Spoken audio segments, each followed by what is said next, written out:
Holy macaroni. This video will go from bad to worse, and believe it or not, this airline threatened me if I were to publish this review. Halfway through my first class flight from Bangkok to Kuwait, I called this flight boring. By the end, it was anything but boring in the worst way possible. This is all a bit of a sad situation for a video I had originally intended to title The Forgotten Middle Eastern First Class, hoping the experience would be one to recommend because on the bright side, it's cheap. Turns out that low fare can come with a side of crew harassment, police interrogation, and a desire to never pull out my phone on a plane again. So come with me, Dan, the luckiest guy in the world who gets to fly around trying different airlines for you guys. I've been doing this for over a decade now, trying over 160 airlines, self-funded, and today I'm sharing the most disappointing first class flight and one of the most disappointing flights overall that I have ever taken. Everything I share in this video reflects my personal opinions and experiences only. This is not a statement of fact about Kuwait Airways as a whole, but rather an individual perspective based on one trip. I encourage you to form your own opinion based on what you see in this video. I've also been informed that the airline may pursue legal action if I share this review, so I want to be especially clear, this is a subjective account, not a factual claim about the company's general conduct or service. It's also interesting that they were so worried about me putting this review out because you tell me, but the flight in and of itself, besides what happens with the crew and later on the police, isn't actually bad. So with that disclaimer out of the way, let's head to Bangkok for the start of this adventure. So this flight really ended up turning into something I did not expect it to be, and I have a full story that ended up being a lot longer than anticipated. A quick heads up, this will be a two-part video because I don't want to make it too long. It's already long enough without me telling the crazy long story of exactly in detail what happened with the crew and then the pilot and then the police. I've decided to save that for a second video that will be up 48 hours after this one, just so you know going into it. So view this as part one, definitely the less dramatic part of my Kuwait Airways saga.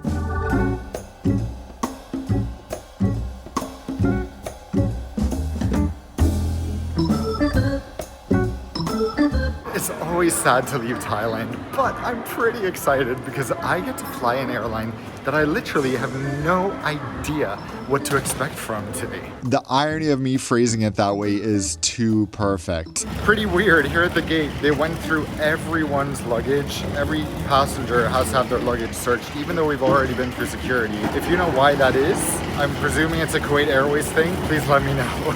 I'm not sure if this is a new thing in Bangkok. I really hope it's not. So yeah, here is our stunning bird. I love Kuwait Airways' latest livery. Doesn't this 777 look good? On the inside, our Kuwait Airways 777 features 3 cabin classes with business class in a 222 configuration offering the same seat type many airlines have on their narrow-body aircraft, and then first class in a 121 configuration with 8 seats spread across 2 rows. Today I'm seated in 2 Kilo, which was the last window seat remaining when I booked. Kuwait Airways first class seems to sell out quickly, especially on this route given the low prices. More on how much I paid a little later. Going into this, my expectations are not super high, but they don't need to be because when you find out what Kuwait Airways charges for their first class, you are gonna be shocked.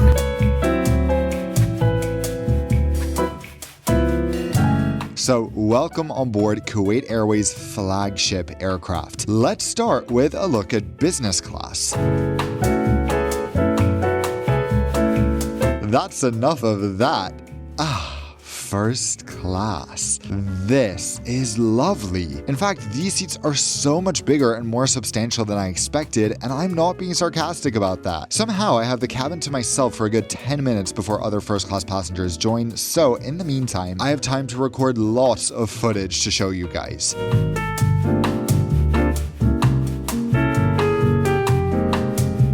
At one point, the purser who's standing by the door comes by saying his first actual words to me, "Sir, you're not allowed to record the crew or other passengers." I look around and think, well, lucky there's no one else here, and reassure him that him and his colleague don't appear in any clips I've taken, and he says, of course, if you only record yourself, that's fine. Cool, absolutely no problem. I settle into my seat, realize there's an Emirates-style mini bar, nice, and await the first-class service. It begins a few minutes later with being approached by the purser again and him saying, you want drink? I ask for a lemon mint since I assume all Middle Eastern airlines will have that, and sure enough, they do. This is a nice welcome. Is Kuwait Airways good? Because for a moment, I'm starting to think so. Our seat itself is pretty much everything you need, including built-in individual air vents. Love that. As I'm looking around, the purser comes by again and says, what do you want? Holding out this tray of dates. Those are paired with Arabic coffee. I mean, so far, this is pretty much everything I love on a flight. I'm living my best life right now, watching the safety video, enjoying views of BKK on the cheapest first-class flight of this length I have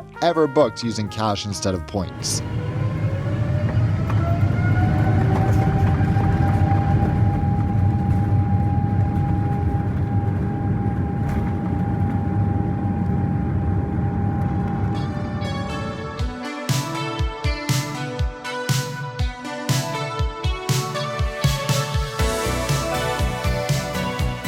As we blast off out of Bangkok, do you see how close I am to 1 million subscribers? If you enjoy watching unbiased, honest reviews of premium airline products and want to support my work, please take 1 second to hit that subscribe button. It's free and tells YouTube you want more content like this, so thanks in advance for helping me get to that big 1 million. Just took off and we have crazy turbulence today. This is the most turbulent flight I have had in a long time. Now, let's talk a little bit about the soft product so far, because things have been, let's say, interesting. I can already tell I'm gonna have a lot to say about the service later in the flight.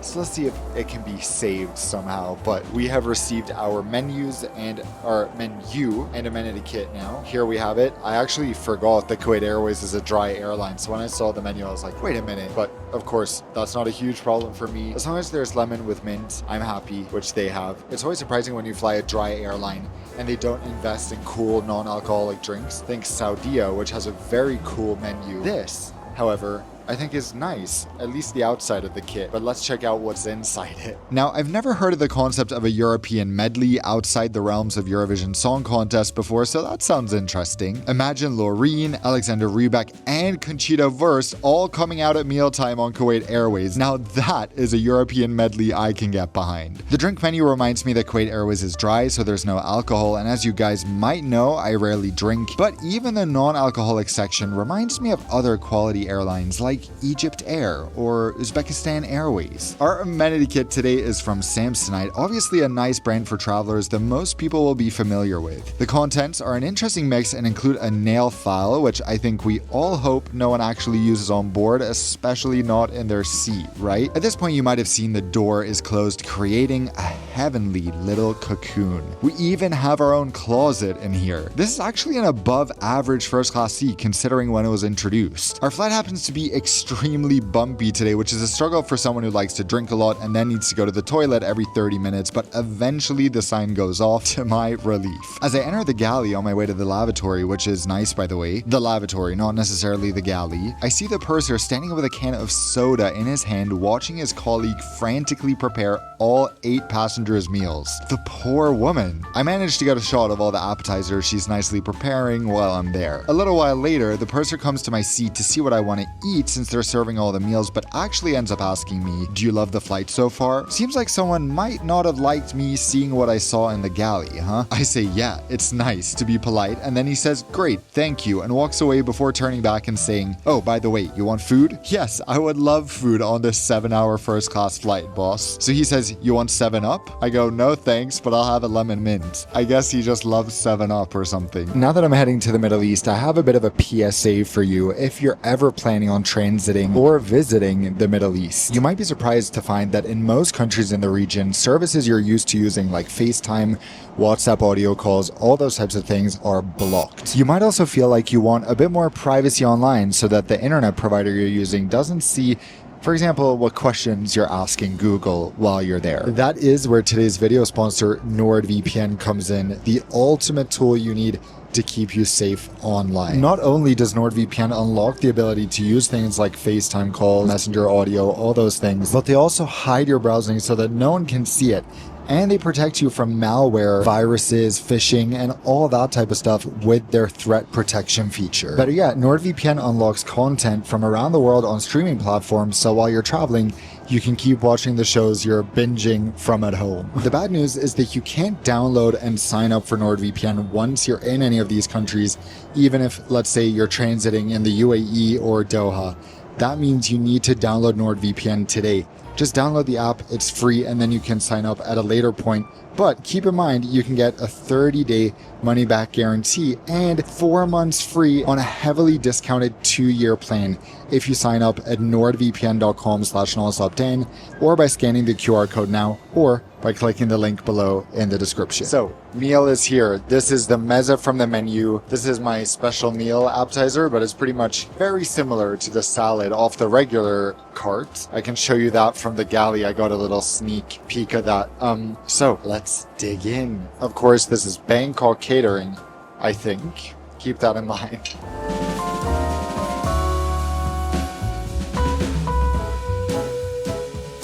Here's my main course, and it tastes quite good.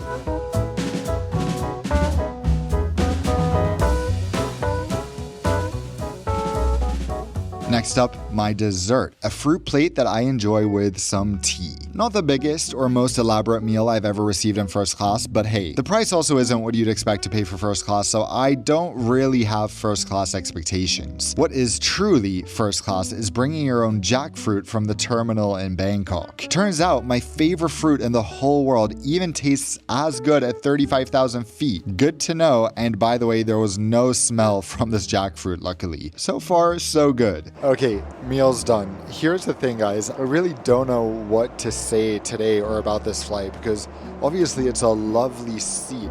It's absolutely fantastic. One of the better first class seats I've flown, actually, which of course makes it a joy to sit here, but everything else is so, I don't want to say boring, but that's basically what it is. I can't, express excitement or comment on it because there's not even anything to comment on. It's just like, well, that's the food, that's the menu, that's the amenity kit. The only real interesting thing here is the price and the weird value proposition of Kuwait Airways first class. If there's one thing that is, let's say, the least first class on board, it has to be the bedding. I mean, it's a spacious bed, but I think most people would at least expect some sort of mattress pad or sheet to go over the seat. So that's definitely an area for improvement, in my opinion.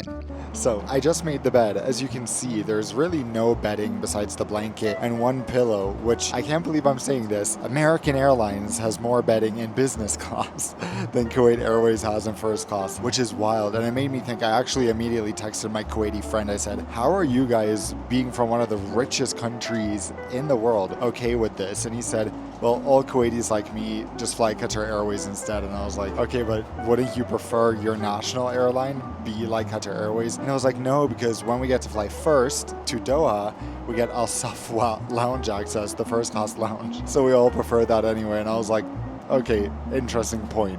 You heard me talk about texting my friend. Well, in terms of connectivity, there is free in-flight messaging, while Wi-Fi costs $20. The free messaging turns out to be seriously needed a little later. Although I know more and more of you guys and me are opting out of watching in-flight entertainment in favor of bringing our own devices or reading, it's always valuable to have a big selection on board for passengers to choose from, and yeah, the selection here is what you'd expect from an airline that primarily focuses on passengers from its home market. Big shout out to the Thai stewardess who's trying her best with what the airline has given her and delivers us this Emirates-style first-class snack basket. I have some tea with that as I prepare for a quick nap, and suddenly it's basically time for the pre-landing meal. So, had a nice little nap, worked a bit, read a bit. I am so, when you're at the end of a book and everything that the whole book is built up to is coming to a close, that's where I am in my book and I cannot put it down. So, we have our pre-landing meal here, some sandwiches, some hummus, some avocado or something or other, and some grilled vegetables. We had so much turbulence today, all the way from Bangkok until we left India's west coast. It was bumpy.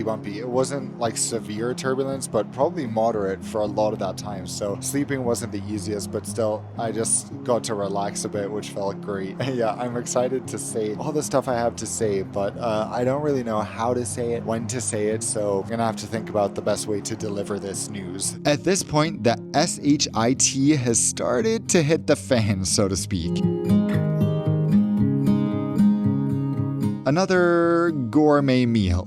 I paid an unbelievably low cash price for this flight. That is true. But the thing that makes it even more tricky is that the sticker price of Qatar, Emirates, even Singapore Airlines first class, if we're talking about Southeast Asia to the Middle East in this case, even Saudi, is a lot higher than Kuwait Airways. But the thing is, I can fly all those airlines, maybe besides Saudi, at a price that's comparable or even lower than what I flew Kuwait Airways for today, using tricks that I teach in my Points Master program. I can't believe I've been teasing you for so long with the price. I'm sorry about that. This is just the most natural point to include that. So, in total, my first class ticket cost me 49,500 Thai baht, which at the time of recording this narration is equivalent to about 1,480 US dollars. That is one of the cheapest long-haul first class tickets in the world. It's actually even cheaper than business class on this route on most other airlines. What's a better experience, this or business class on the likes of Qatar Airways and Emirates? Well, listen to this and then let me know. At this point, we have about an hour and a half until landing in Kuwait, and most of that time is spent being verbally threatened by the purser. Long story short, because I don't want to leave you hanging, he wasn't happy with me reviewing the flight, seemingly. Maybe because he spent the whole flight standing around delivering service levels that you wouldn't even find on a Jet2 holiday. Sorry Jet2, don't mean to drag you into this, but I just love that meme. So he was standing around all while making the female flight attendant do pretty much everything. Every time I went to the galley, he was sitting on his jump seat while the woman was hustling. Basically, he ends up telling me I cannot post anything from this flight, and if I ever want to review Kuwait Airways, I need to seek permission beforehand. If I don't comply, he tells me he cannot guarantee my safety when we land. This and several other exchanges with him and other crew go on pretty much until landing, for a good 60 minutes or so, and as you maybe understand, I'm a little nervous to see what awaits me in Kuwait. I've been here and transferred here about a dozen times before, but this is the first time I'm feeling uneasy. Well, uneasy is a slight under-exaggeration. When we arrive at the gate, unfortunately things get even worse than I'd expected, and that full story will have to wait for my next video, which I will publish exactly 48 hours after this comes out. If you're watching this after 2 days, that video will be out already, but if not, stay tuned. And hey, Kuwait Airways, since you will no doubt know exactly what happened in flight and what followed after landing, it would be great to hear from you before I post that video so I can include a statement. I don't really expect it, but an apology would be much appreciated. So until I see you guys for that video, please take care and fly safe as always. Hopefully a lot safer than I felt getting off this flight in Kuwait.